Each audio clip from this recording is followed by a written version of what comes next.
Now, I want to ask you this, man. Like,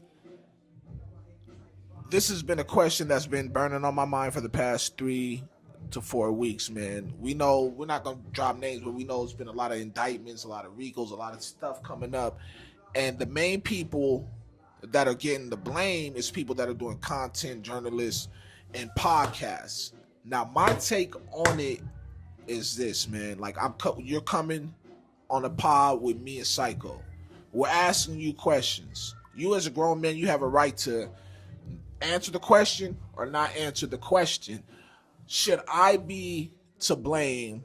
Because I take it serious. I'm a journalist. Aside from music, I take it serious. Should I be to blame if you answer something, answer a question that gets you in hot water when you have your own mind, your own mental facilities, and you can just say, no, I don't want to answer that, or you can answer that?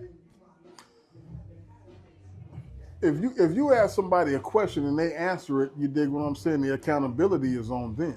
Okay. For answering that question. Right. You know, you didn't ask me a couple of questions, now. You might deflected it. Yeah, see, that's what I'm saying. The responsibility is on the motherfucker who's answering that question. Right. You know what I'm saying? Now, there's still a flip side, though. But if you, the journalist, and you know that I'm not going to answer something and you try to slip it on me, you dig what I'm saying? Yeah. And then I might, we homies though, so it wouldn't. Yeah. That But wouldn't happen. I'm just saying. But if somebody come in and be like, hey man, let me say this.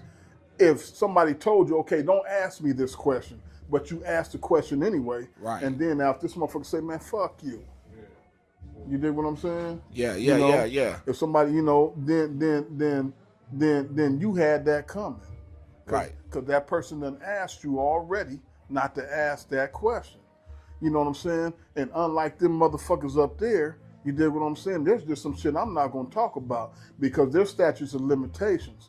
And unfortunately, during the gangbanging days, every once in a while, some shit had to go down. Right. For a motherfucker to make his point.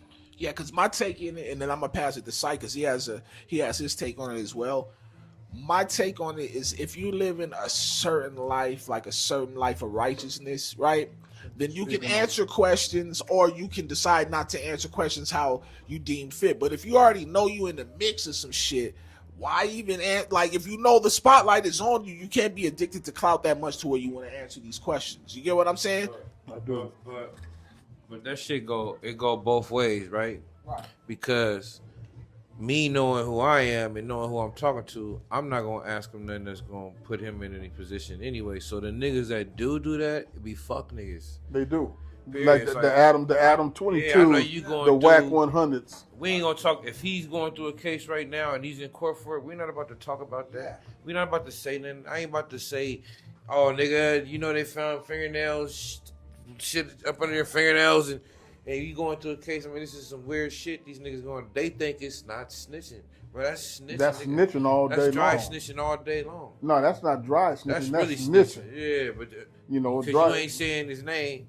Yeah. You feel me? But all these niggas do the same. They do. I call y'all anonymous tip ass niggas. That's what they is. Yeah, cause you ain't gonna even be on the paperwork. You just giving anonymous tips. Hey, let me tell you something, man. You are a very sharp young man. Good looking, bro.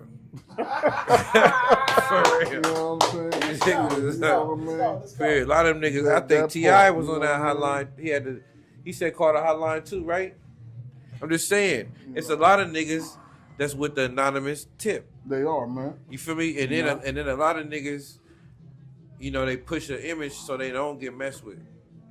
Like, oh, I got a gun. So he got a gun. Now you going to jail, and then you're in the indictment. You're in all kind of shit because you're showing that you got a gun. It's like, why you showing these niggas you got a gun, bro? And the thing is, like, did it? When he leaned back in his chair, man, y'all know who we talking about. I ain't got to say no name, but he showed the tool. Because he was scared. Because the other brother, yeah, don't mess with me. Yeah, the other brother pressed him like, nigga, next time I see you, I'm gonna hit you in your goddamn jaw. Please nigga. leave me alone. Leave me alone, yeah, sir. Please, sir. I want to blow this shit on. But like I said, but let me tell you about my homies. A lot of good brothers out of LA, a lot of good homies out of Compton. A lot of good homies out of other neighborhoods up and down California. A lot of motherfuckers don't condone that shit, man. A lot don't. A lot. And they make, and I'm gonna tell you something. And when I say for all of us, I'm speaking from the west side, the west coast, all the way from Oakland, all the way down to San Diego, man. You dig what I'm saying? It's making us look bad as California brothers, man. Because you got that punk ass motherfucker with that one eye, Charlene White. You got his bitch ass. You dig what I'm saying? Fuck California niggas. Fuck California niggas. You know what I mean? And all this type of shit. And ain't nobody brought his hat really to the hospital yet.